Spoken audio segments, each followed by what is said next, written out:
জাকাতের টাকা মাদ্রাসা বিল্ডিং বানানো যাবে না এবং মাদ্রাসা জায়গা খরিদ করাও যাবে না, এর জন্য জাকাতের টাকা নাই। জাকাত সম্পর্কে আল্লাহ স্বয়ং ভাগ করে দিয়েছেন। সূরা তওবার আয়াত নম্বর 60 আল্লাহ বলছেন ইন্নামা সাদাকাতুল লিল ফুকারা, জাকাত সাদকা হচ্ছে ফকিরদের জন্য। একেবারে কিছুই নেই, ফকির একবারের খাবার হয়তো দুইবারই নেই, মানে অধিকাংশটা নেই, এরা হচ্ছে ফকির। ফকির মানে কিন্তু ভিক্ষুক নয়।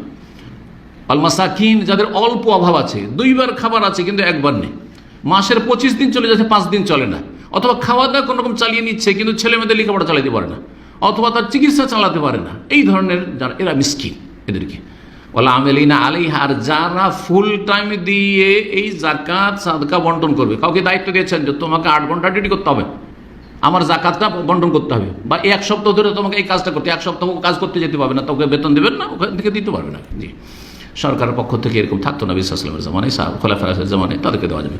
ওয়াল মুআল্লাফাতি কুলুবুহুম, যাদের অন্তরকে আকৃষ্ট করবেন, কারা?